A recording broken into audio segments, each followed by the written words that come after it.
What's going on, everyone? It's the People's Envoy Updog here with you, and today we have another video on a new player guide.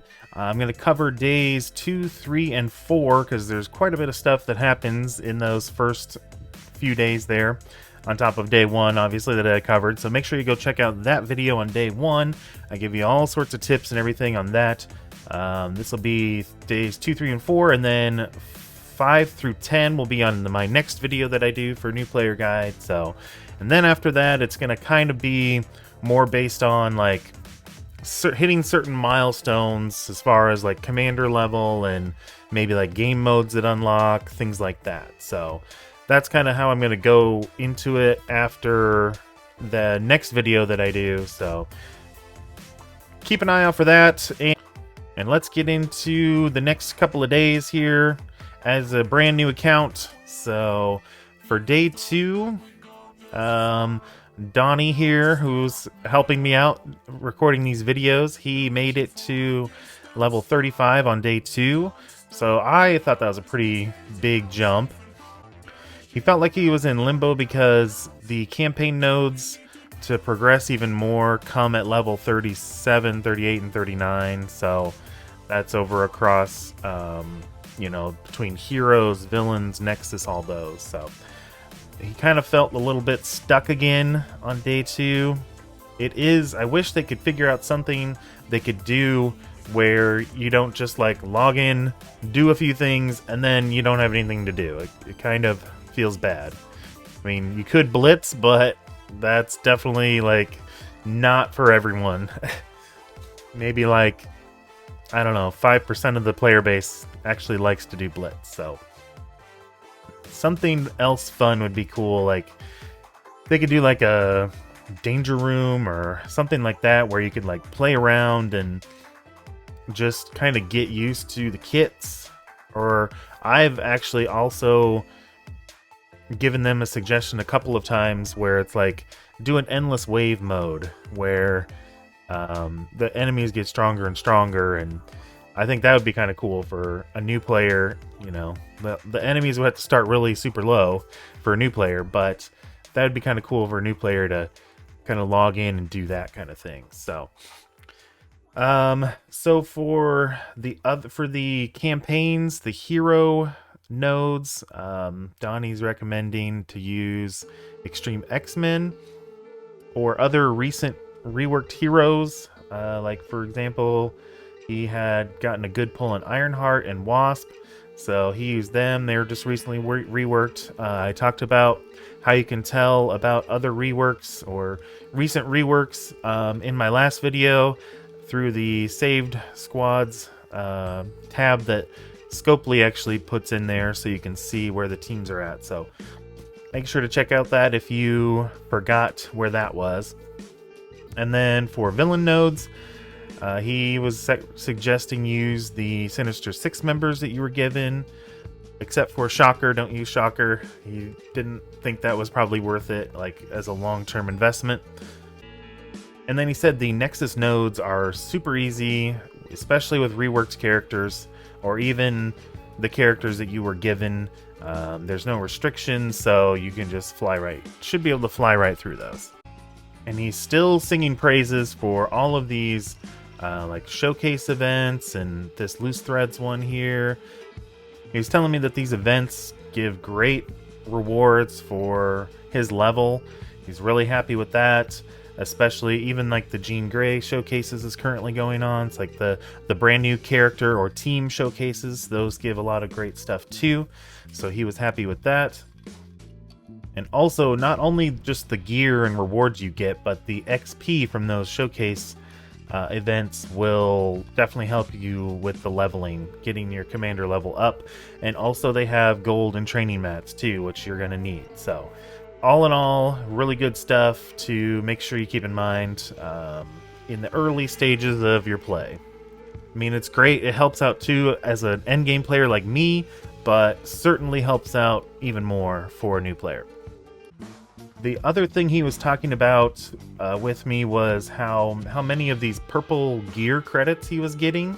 Now that he's into purple gear, These credits were a huge help. He's got a ton of them too, and obviously you can use them for green and blue gear as well, but those purple credits are going to be super helpful for you.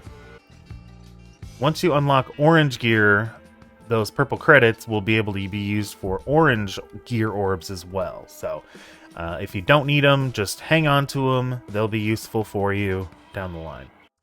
So as you can see here, he has like 6 million of these credits. So it's great that new players are getting a huge amount of these. But my suggestion is, if you see a red dot, don't just open it. I know it might be hard for some people. I definitely have heard this from quite a few people actually, that the red dots are definitely a bother for them. But in this case, I would wait and save until you actually need it. Now he is in an alliance that is kind of carrying him a little bit, in raids anyway, but he is running low on these green ability mats, so he was just showing me here that he's been farming every single node that he can to try and get a bunch of those. So that is a good tip to keep in mind. And then another great milestone he was talking about was this second strike milestone. Now we talked about the first strike milestone in the day 1 video. He was able to do the second strike milestone and got even more rewards, which gives ability mats, gives a Black Knight with a Black Knight token.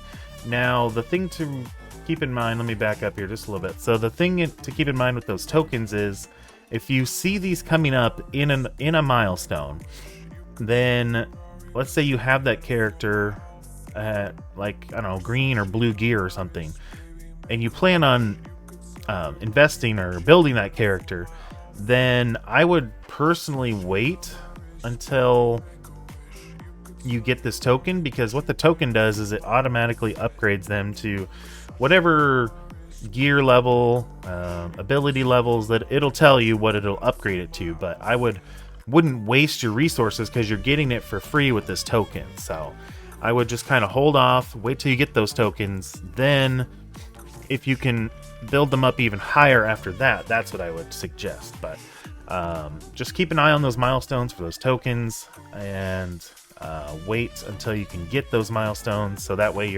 you're spending your resources wisely, which is something I like to abide by and say all the time. So yeah, just a great tip about those tokens.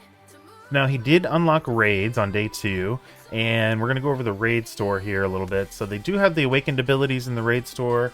It looks like because he's in an alliance that's kind of carrying him in the higher level raids, he's getting some of those elite credits. I would just hold on to those elite credits for now, because hopefully they're going to be updating the store. They might be putting in more awakened abilities in there, ones that you may need more than some of the other older ones. So I would just, if you're getting those, definitely save those and until you need them, because right now he's level 35 and he can't actually equip them anyway until you're like 70 something, in the 70s. So he's got a little ways to go, so I wouldn't spend any of those quite yet. Right now he's going over the raid season milestones, and you get a bunch of the regular raid credits in there. And so he's talking to me, showing me about, you know, if he's in an alliance like he is, who's helping him out, he can get a bunch of raid credits and kind of kickstart his farming in this raid store here. So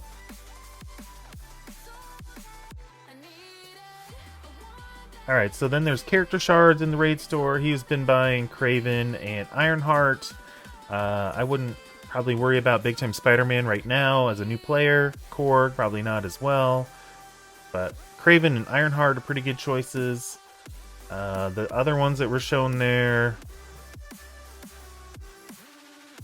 Coulson and what's his name, Graviton and Night Nurse, they are not good choices at the moment as of recording this video. And then there is some purple gear, there's some blue gear in the store. He was kind of holding off on that because he has so many of those purple gear credits that we were talking about, so he didn't really need to farm that. So really he's just focusing on very select character shards. There's more options in this store. If you want to see who's available or who will all show up in the store, you can just go to this orb here in the raid store and you click the info button, and then you can see a whole list of all these characters that could show up in the store. So that's how you do that. So you'll see here he's going to refresh the store. He wanted some Shuri shards. He's really excited about getting Crucible unlocked, so he's going hard on those Crucible characters. So he's going for Vulture too, and Cyclops, just because the Extreme X-Men you get when you first start. So he wanted to build Cyclops up a little bit more. That's a tongue twister. And then he also unlocked Arena. So I think I mentioned in the previous video that Arena can be kind of weird at the beginning when you're a brand new player, because you don't necessarily have set teams. You just got to try to find a good mix of characters that will work. Now, Black Knight's going to be a really good Arena character, even at the end game. So, or mid to late game at least, until you start getting some of these bigger like Dark Dimension characters and things like that. But yeah. This is the team he's been using on offense, at least. I think probably defense as well. He might have taken out Falcon or something, but pretty good team. He did get some luck with Miss Marvel Classic, some of her drops. And then, like I said, Ironheart, he got pretty lucky. So this is the team he's been using. And I've always said, as a content creator, you want to focus on Arena first. That way you can get as many power cores as you can possibly get. And then focus on your raid teams, and then probably either War or Crucible, or with Battle World 2 in there. Probably maybe Battle World maybe takes a little bit of a step up, because that's kind of an alliance mode as well. So more info on that once we know when Battle World is coming back, but that's kind of the order. So Arena, raids, probably Battle World once it comes back would be the third priority. And then War or Crucible, depending on which one you like better. So you'll figure that out later, but that's just kind of the order to keep in mind of how to build your characters. So these are the two Arena teams he's currently using. Just depends on what characters are on the defensive side where he's attacking into. So he's kind of showing me his opponents here, and you can kind of tell who may have bought the time heist offers, because we have a level 100 person in the top of his Arena shard, another level 100. So it's definitely possible to advance quickly with those offers, like I had talked about in the other video. But that's just the nature of the game. So he was just showing off, like, okay, here's a level 80, stuff like that, only 3 million. So just kind of get an idea of who you're going up against. So he was thinking if you stay top 100, then that's a great spot to be at, especially if you're free to play in Arena. Now, obviously, getting higher, the higher the better, because you get better, more power cores.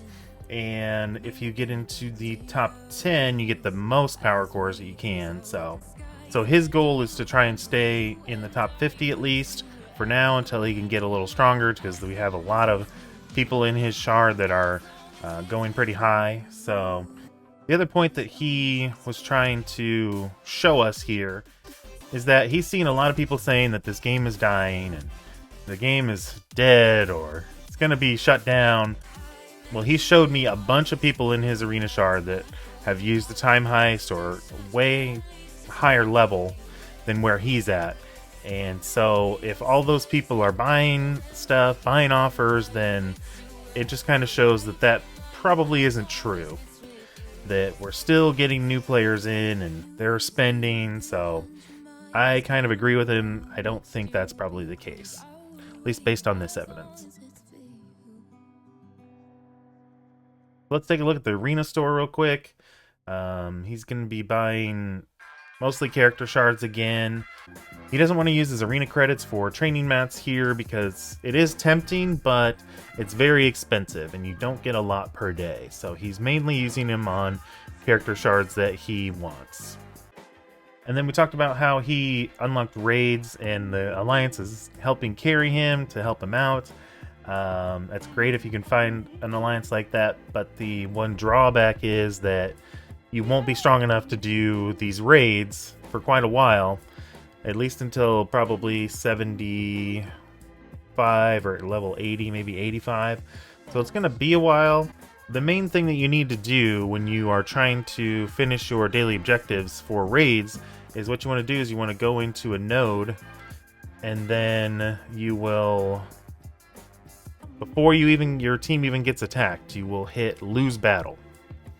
That way it counts as an attack for your daily, so you can get your daily objectives finished. So that's kind of the workaround of how you have to do this. It's really dumb. I mean, unless you want to join an alliance and kind of build from the ground up, that's going to be a little bit more of an engaging way to do it. But the higher end rewards for doing it this way, how he's doing it, is going to help you way more tremendously than jumping into an alliance, doing like Ultimus raids, and then working your way up from there. So there's two different ways. This one's a little bit less engagement in the game, but it'll help your account in the long run. Also on day 2, he's unlocked a bunch of legendary events. So again, like we talked about in the other video, if you can complete them without like building up specific characters, if you can just use characters that you already have built, that's the ideal way to do it. Some of these legendary events have mega orbs, which I talked about. That's probably going to be ones as a brand new player that you're going to want to go for as much as you can. Again, without building like a crazy specific character. But if you have this general like Avengers, if you have 5 Avengers built up, then you might as well do it, right? So just keep that in mind for when you do legendary events. There's some that are used more in the end game, but I wouldn't worry about like hard focusing on one unless you're a huge fan of one of them. I think I covered that too, so just thought it'd be worth mentioning again. And so for legendary events, he was kind of going over all the different characters that you can use for each of the legendaries or to unlock them.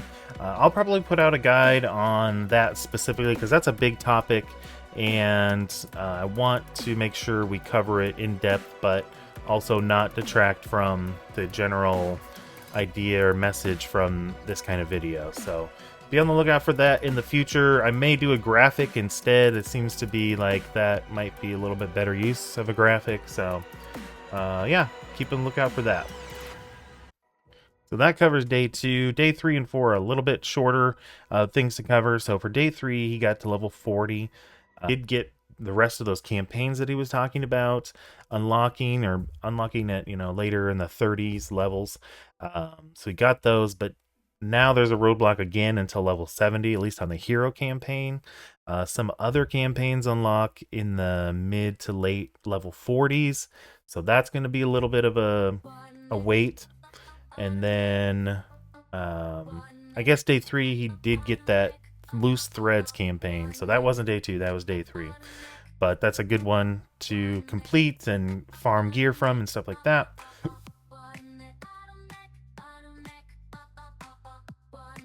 For level 40, he also unlocked save squads. He was saying on day 2 that Blitz was a struggle without sim or save squads, so at least you get save squads at level 40 now, so that'll help a little bit.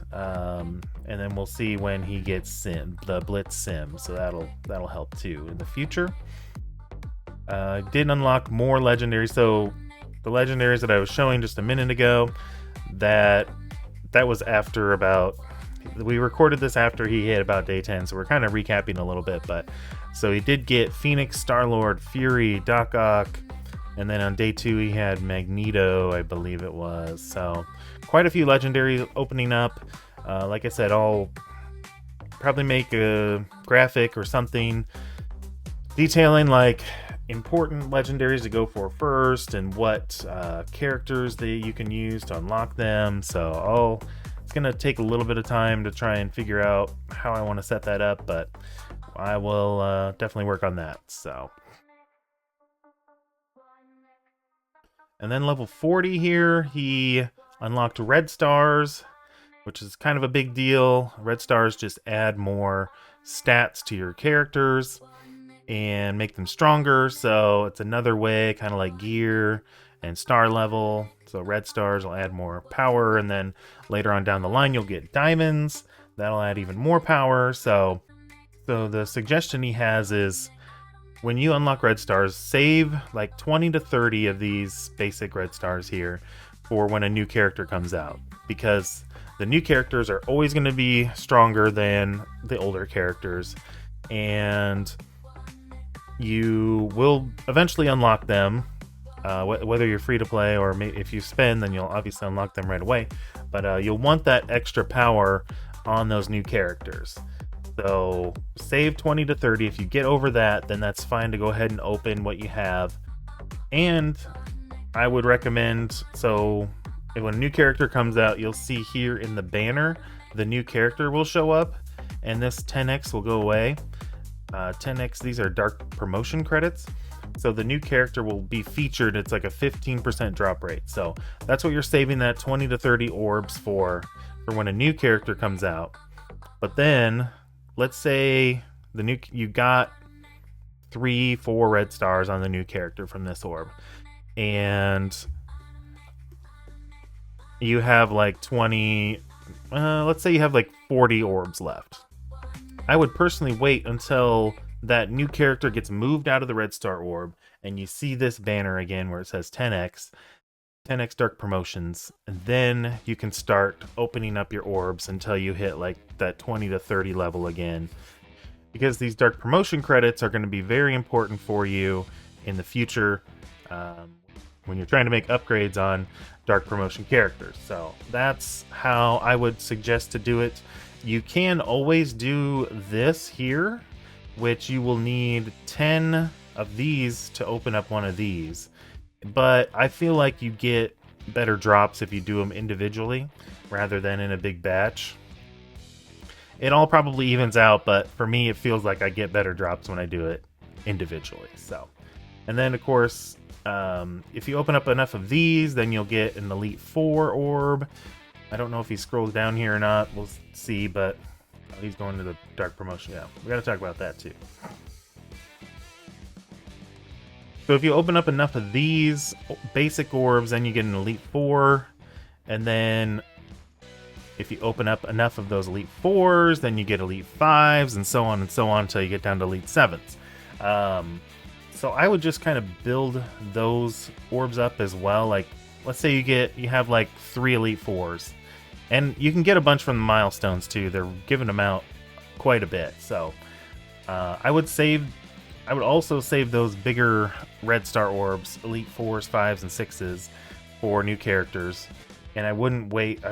That's the only time I would probably open them, is during the new release or the new character featured in those orbs. If you find that you have a bunch, I would just save like 10 again for a new character, and then the rest you can just open up when the new character is out of there, so that way you can build up your red stars on your roster, because eventually you will max out your roster to 7 reds, and then all your opening is just Elite 7s at that point. So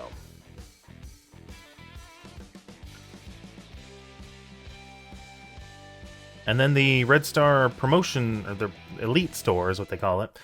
There's at the top, there's going to be dark promotion credit characters, and then as you scroll down, there's going to be like the regular characters that have regular red stars. Now those use silver promotion credits and gold promotion credits depending on what star level it is that you're upgrading. But Donnie recommends that you can purchase these if it's a character that you're going to be using. Like, for example, right now, Star-Lord, unfortunately, very sadly, he's like one of my favorite characters. He's not very commonly used, and so he's skipping him. But if you do see a character that you are going to be using, he recommends you buy up to 3 red stars, because it's pretty cheap for the credits that you get, because he has a bunch of credits here.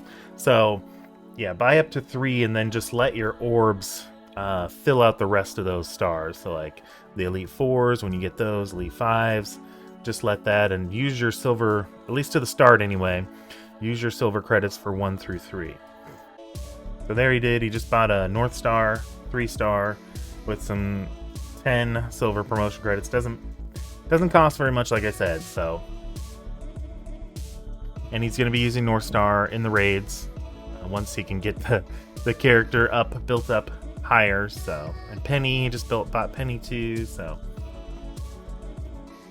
but wouldn't go over the 3. Let the orbs do the heavy lifting for the higher star levels. Alright, so that'll do it for this video. I hope that gave you some tips and some things to think about for the first couple of days after day 1. And I will be back with days 5 through 10. There'll be some good things to cover there.